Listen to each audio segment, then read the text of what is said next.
Monsoon सत्र जो आएगा उस मानसून सत्र के अंदर हम कुछ ऐसा काम करें, कुछ ऐसा।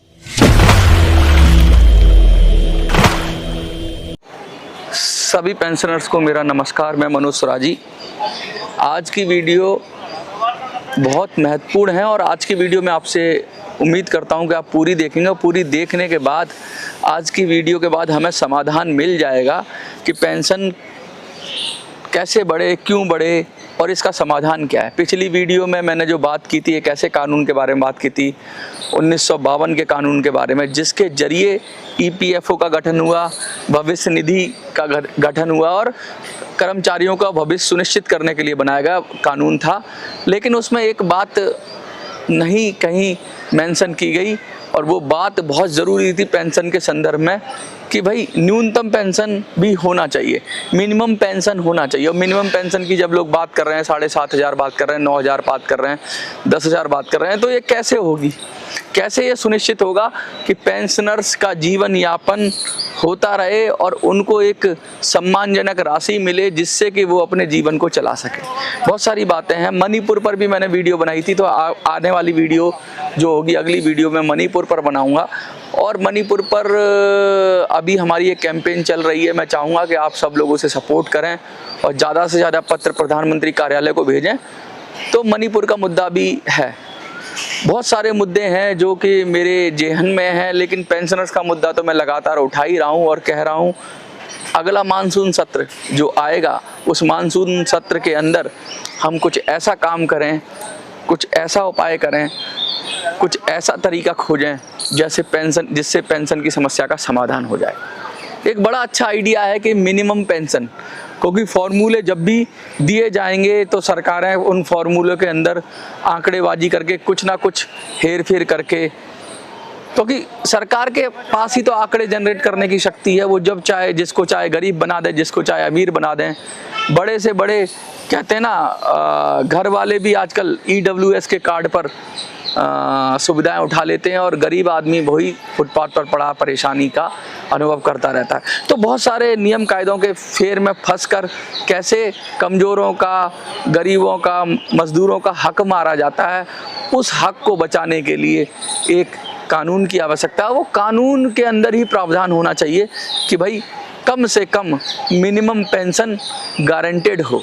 और आज मैं इस विषय पे बात करूंगा और कैसे ये निश्चित की जाएगी, क्या क्या इसमें फैक्टर होंगे, और एक कानून की बात करूंगा। अच्छा, हमें बहुत सारी हम बात कर रहे हैं, तो आज के वीडियो के जो लब्बो-लुआब है उसके अंदर हमें एक सांसद की खोज भी करनी है। EPS 95 पेंशनर्स, ये काम मैं आप पर छोड़ता हूँ कि एक ऐसे सांसद की खोज करो और मुझे बताओ वो सांसद कौन हो सकता है जो हमारा मुद्दा संसद में उठाए और हमारे को हमारा हक और अधिकार दिलाए। एक सांसद चाहिए। तो वो भी आज मैं आपसे प्रश्न पूछूंगा। बहुत सारा आपके जेहन में जिज्ञासा हो रही होगी, उत्सुकता हो रही होगी कि मनोज बहुत दिन बाद आए हो, पेंशन की वीडियो लगातार तो बनाते नहीं हो। तो लगातार बनाता इसलिए नहीं हूँ कि चिंतन भी ज़रूरी है और चिंतन करने के बाद रास्ता खोजना भी ज़रूरी है, और जब रास्ता मिल जाए तो उसको कैसे उसको इम्प्लीमेंटेशन होगा उसके लिए योजना बनाना भी ज़रूरी है। आप लोगों के लिए योजना बना रहा हूँ। मेरा लक्ष्य है अगले मानसून सत्र के अंदर कुछ ना कुछ आपके लिए, आपके संकट का समाधान होने की दिशा में एक बड़ी पहल हो, और वो पहल कोई नाटकीय पहल ना हो, वो कम से कम कॉन्क्रीट पहल हो, इतना मजबूत पहल हो कि लोगों को उनका हक और अधिकार मिले और सुनिश्चित हो सके। ये जो पेंशनर्स के साथ भद्दा मजाक हो रहा है ये होना बंद हो जाए। इस सब विषय पर ये वीडियो है, इसीलिए मैं चाहूँगा कि आप इस वीडियो को ज़्यादा से ज़्यादा देखें। और इस वीडियो के बाद मेरा दावा है कि आपकी आंखें खुल जाएंगी, दिमाग का बल्ब जल जाएगा और आपको भी नई तरीके से सोचने का अवसर मिलेगा, और आप भी शायद मेरे साथ कंधे से कंधा मिलाकर इस लड़ाई को आगे बढ़ाएंगे। साथ में मैं मणिपुर वालों को कहना चाहता हूं कि बहुत सारी खबरें आ रही हैं मणिपुर से।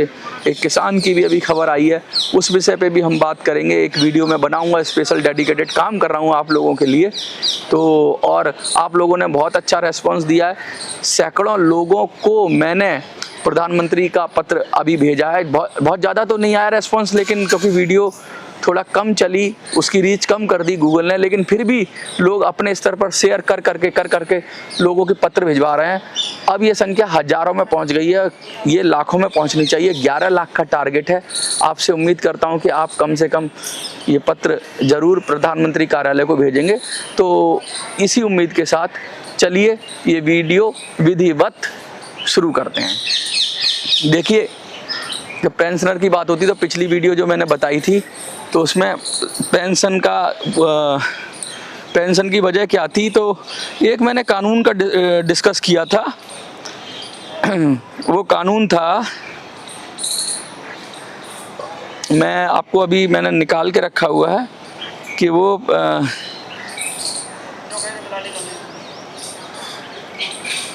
1952 का कानून था, जिसको कहते हैं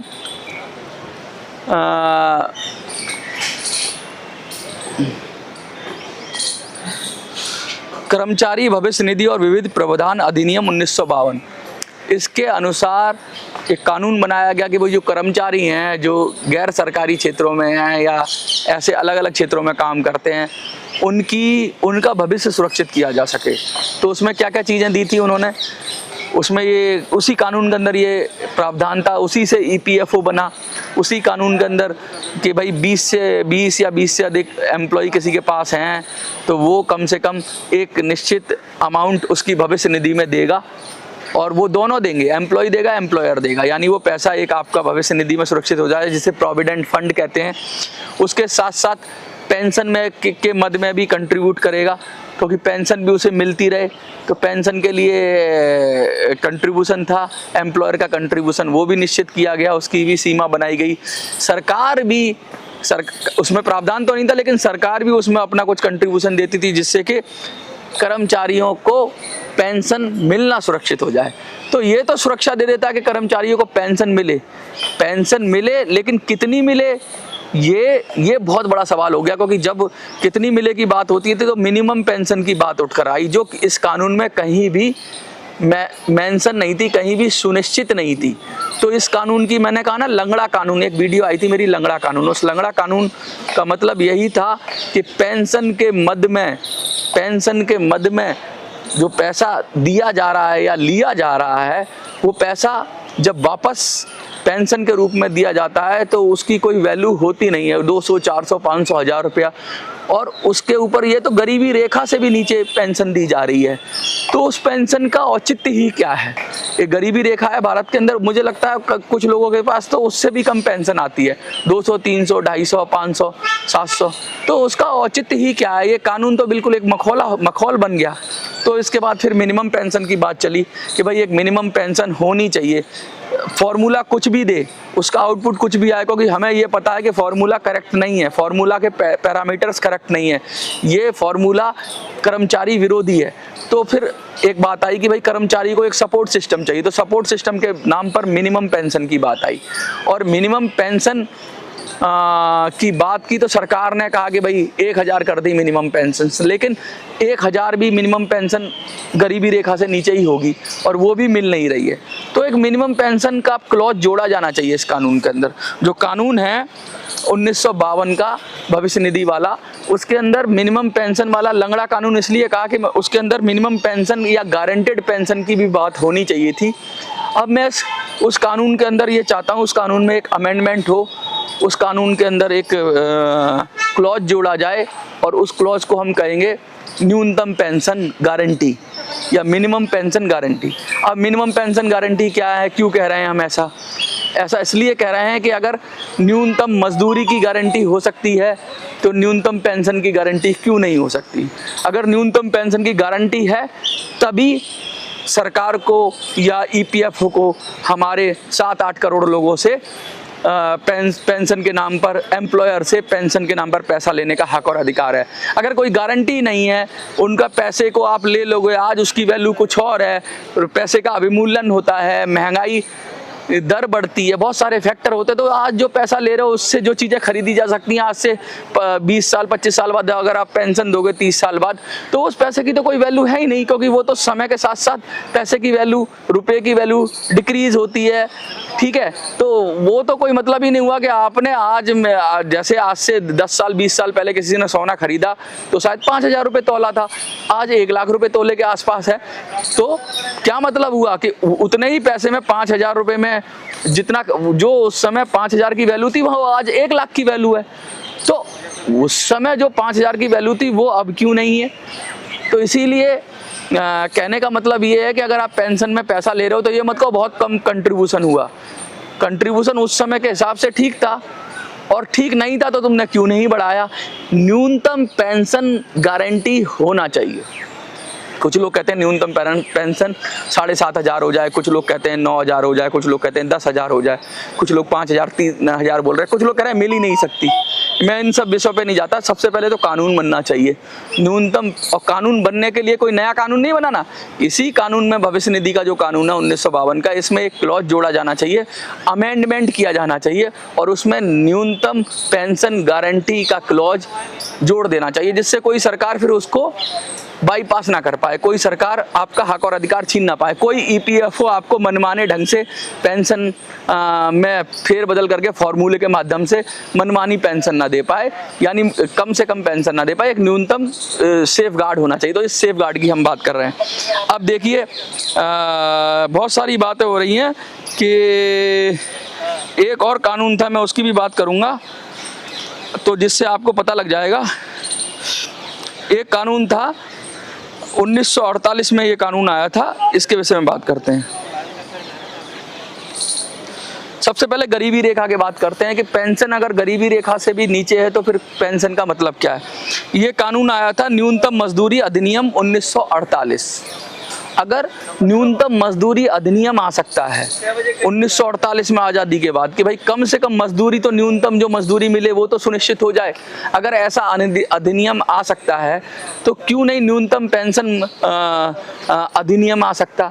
और ये अधिनियम तो सिर्फ अकेला मजदूरी के लिए था। अगर मजदूरी जो हम मेहनत करते हैं वो मजदूरी न्यूनतम उससे कम कोई दे नहीं सकता, अपराध है वो। अगर देगा तो एम्प्लॉयर के खिलाफ शिकायत हो जाएगी, कोर्ट में उसके खिलाफ केस हो जाएगा। तो सरकारें एक न्यूनतम पेंशन भी बनाए, उससे नीचे दें तो सरकारों के खिलाफ केस हो जाए, सरकारों का बोरिया बिस्तरा बांध दिया जाए, तो ऐसा कानून से सेफगार्ड मिल सकता है। देखिए मैं न्यूनतम मजदूरी जो कानून था उसके मुख्य बिंदु पढ़ देता हूँ, फिर आपको समझ में आएगा क्यों ये कानून, यही कानून उठाना है, बस इसको न्यूनतम मजदूरी की जगह न्यूनतम पेंशन लगा देना है। और ये कानून उठाकर इसका जो हिस्सा निकाल कर ये जोड़ देना है कौन से कानून में, 1952 वाले कानून में, जो भविष्य निधि वाला कानून है, उसके अंदर ये क्लॉज जोड़ देना है। ईपीएफओ के बाप में दम नहीं है फिर उस कानून के खिलाफ चला जाए, किसी भी सरकार की दम नहीं है कि वो कानून के खिलाफ चली जाए, क्योंकि उसके खिलाफ फिर कोर्ट में भी जा सकते हैं, आप सुप्रीम कोर्ट में भी जा सकते हैं, आपका हक और अधिकार सुनिश्चित हो जाएगा कानून के जरिए, क्योंकि देश कानून से चलता है और कानून से ही आपका हक सुरक्षित हो सकता है। कानून नहीं है, ग्रे एरिया है पेंशन, इसीलिए ये मनमानी पेंशन दे रहे हैं 200-250, और इनको शर्म भी नहीं आ रही है क्योंकि इनका नैतिक पतन हो चुका है। ये सिर्फ कागज की भाषा जानते हैं, ये इंसानियत की भाषा नहीं जानते, ये मानवता की भाषा नहीं जानते, इनको सिर्फ कानून की भाषा समझ में आती है अफसरों को, नेताओं को। तो इनको कानून की भाषा में ही जवाब देना होगा। इनकी नैतिकता, इनकी क्या कहते हैं मानवता, इनको ये शर्म नहीं आती कि तुम 20,000 पेंशन लेते हो, 50,000 पेंशन लेते हो और कोई आदमी को 250-300 पेंशन देते हो, जजों के लिए पेंशन निश्चित कर लेते हो, बड़े बड़े अफसरों के लिए पेंशन निश्चित कर लेते हो, नेताओं के लिए पेंशन निश्चित कर लेते हो, लेकिन जब एक कमज़ोर मजदूर की बात आती है तो उसके लिए आप पेंशन निश्चित नहीं करते हो, उसके लिए तो अनिश्चित रहती है, क्योंकि वो तो सबसे कमज़ोर है, अंतिम पायदान पर खड़ा हुआ व्यक्ति है। तो न्यूनतम मजदूरी का जब कानून आया था तो उसके कुछ मुख्य बिंदु थे, मैं ये पढ़ना चाहता हूँ और इससे आपको पता लगेगा कि यही हम न्यूनतम पेंशन के साथ कर सकते हैं। न्यूनतम मजदूरी अधिनियम 1948 अधिनियम सरकार को विनिर्दिष्ट रोजगारों में कार्य कर रहे कर्मचारियों को न्यूनतम मजदूरी निर्धारित करने के लिए प्राधिकृत करता है। मजदूरी दरें, न्यूनतम मजदूरी दरें राज्य और क्षेत्र के अनुसार अलग अलग होगी। उदाहरण के लिए दिल्ली में अनस्किल्ड वर्कर की न्यूनतम मजदूरी 18,456 मासिक है, जबकि महाराष्ट्र में ये 16,405 मासिक है। तो ये अभी राज्यों को भी तय करने को दिया जाए, अलग अलग राज्य। लेकिन अगर सेंट्रल की बात होगी, ईपीएफओ की, पूरे ईपीएफओ चलता है, तो उसके लिए ये केंद्र ही इसको निश्चित कर दे कि न्यूनतम पेंशन क्या होगी। जैसे मजदूरी निश्चित हो रही है, मजदूरी डिसेंट्रलाइज है, राज्य अलग कर रहे हैं, केंद्र अलग कर रहा है, लेकिन यहाँ मजदूरी अगर निश्चित हो रही है तो पेंशन निश्चित क्यों नहीं हो रही? क्योंकि पेंशन भी निश्चित होनी चाहिए, जिससे कि उनको कम से कम जीने का अधिकार मिले। अब इसमें क्या क्या चीज़ें होती हैं? मजदूरी दरें, महंगाई भत्ता, महंगाई भत्ता भी इसमें होता है। न्यूनतम मजदूरी में महंगाई भत्ता भी शामिल होता है, जो हर 6 महीने में संशोधित होता है। महंगाई बढ़ती घटती रहती है, तो महंगाई भत्ता मिलना ही चाहिए पेंशन के साथ साथ। तो डीए की जो बात हो रही है वो बात हो रही है। लागू क्षेत्र, ये सभी संगठित और असंगठित क्षेत्रों में लागू होने की बात हो रही है। न्यूनतम मजदूरी कानून, सरकारी और प्राइवेट सेक्टर दोनों शामिल हैं। तो ईपीएफओ में क्यों ना इस तरह से न्यूनतम मजदूरी जो कानून है, इसी की तरह से हम क्यों ना न्यूनतम पेंशन की बात करें और इसको जोड़ दें उसमें। तो अब मैंने आपसे शुरू में पूछा था कि भाई क्या करोगे, कैसे करोगे? देखो, सरकार तो ये कानून लाने वाली नहीं है, ये सबको पता है। विपक्ष के बड़े बड़े नेता भी नहीं करेंगे। हमें एक सांसद चाहिए, सिर्फ एक सांसद, क्योंकि किसी दल का इस पर ध्यान ही नहीं है, आप पर ध्यान ही नहीं है। तो कोई दल, सब दल में घुसे हुए हैं, सबको राजनीति, पॉलिटिक्स में और अलग अलग मुद्दों पे चर्चा करनी है, लेकिन किसी को मजदूरों की बात नहीं करनी है। तो मैं ये कहना चाहता हूँ कि आपको सिर्फ एक सांसद ढूंढना है। एक सांसद ढूंढने से मेरा मतलब है मैं उसके पास जाऊंगा, इस कानून में अमेंडमेंट का प्रस्ताव बनाकर ले जाएंगे हम। एक न्यूनतम पेंशन अमेंडमेंट जो है ना, बिल कह लो या बिल तो नहीं होगा ये, क्योंकि ये तो अमेंडमेंट है उस भविष्य निधि कानून के अंदर। तो उसमें एक क्लॉज जोड़ने के लिए एक क्लॉज बना के ले जाएंगे, और प्राइवेट मेंबर बिल के माध्यम से हम चाहेंगे कि उस कानून में, जो भविष्य निधि का कानून है 1952 का, उसमें बदलाव होकर ये वाला हिस्सा भी जोड़ा जाए, न्यूनतम पेंशन सुनिश्चित करने वाला हिस्सा जोड़ा जाए। और वो न्यूनतम पेंशन सुनिश्चित करने के फैक्टर भी जोड़े जाएं कि भाई कौन होगा, और वो एक जगह केंद्र ही उसको निश्चित करेगा या ईपीएफओ निश्चित करेगा। वो कैसे निश्चित होगा वो भी क्लॉज जोड़ा जाए, जिससे कि न्यूनतम पेंशन मिलना सुरक्षित हो सके, आपका अधिकार हो जाए, भीख नहीं अधिकार हो जाए। अभी केंद्र सरकार के भीख की तरह मांगते हो, याचना करते हो, तब वो न्यूनतम पेंशन सुरक्षित होने की बात होती है। मैं ये चाहता हूँ कि आपकी न्यूनतम पेंशन कानून के जरिए सुरक्षित हो जाए, क्योंकि नैतिकता, मानवता के जरिए ये सुरक्षित हो नहीं रही है, इंसानियत के जरिए ये सुरक्षित हो नहीं रही है, क्योंकि सारे अफसर, सारे नेता इंसानियत की ई भी नहीं समझते, मानवता की माँ भी नहीं समझते। उनको कानून का क्या पता होता है? वो कानून दिखाकर आपको हमेशा गलत सिद्ध करते हैं कि ये कानून में ऐसे लिखा हो, हम तो कानून के हिसाब से ठीक चल रहे हैं। तो अगर वो कानून के हिसाब से चलते हैं तो कानून ही क्यों ना बना दिया जाए। वो इंसानियत के हिसाब से नहीं चलते, वो मानवता के हिसाब से नहीं चलते। तो ये मैं इस पर काम कर रहा हूँ, और आपको सुझाना है, आपको बताना है कि वो सांसद कौन हो सकता है। देखिए, कोई भी सांसद के पास एक अधिकार होता है कि वो प्राइवेट मेंबर बिल के माध्यम से ये किसी भी कानून को संसद में पास कराने की कोशिश कर सकता है या रख सकता है। एटलीस्ट आपकी बात सही तरीके से संसद में रखी तो जाए।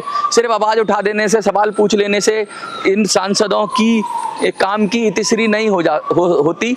इनको सच में कानून बनाना चाहिए, क्योंकि संसद का काम कानून बनाकर लोगों के हक और अधिकार सुरक्षित करना है। तो ऐसा सांसद आप मुझे कमेंट में लिखकर बताइए, जिससे मैं मिलूं कि वो जो सांसद प्राइवेट मेंबर बिल के माध्यम से अगले आने वाले मानसून सत्र में उस भविष्य निधि कानून के अंदर अमेंडमेंट को रख सके, सदन में रख सके। और एक बात और बता दूं आपको, 1 महीने पहले प्राइवेट मेंबर बिल का नोटिस देना होता है सांसद को। तो जुलाई के 22 जुलाई या 18 जुलाई खबर आ रही है कि उससे सदन शुरू है। तो कम से कम हमें उसको अगर कानून पास कराना है तो उसको अभी ही 1-2 दिन के अंदर ही देना होगा। वैसे आगे भी चलेगा तो 1 महीने की, मतलब सदन भी 1 महीने चलता है, तो थोड़ा 2-4 दिन आगे पीछे के नोटिस देना होता है कि हम ये कानून पेश करने वाले हैं प्राइवेट मेंबर बिल के माध्यम से। जहाँ तक मुझे पता है 1 महीने का टाइम होता है। तो हमारे पास भी अभी 10-15 दिन हैं।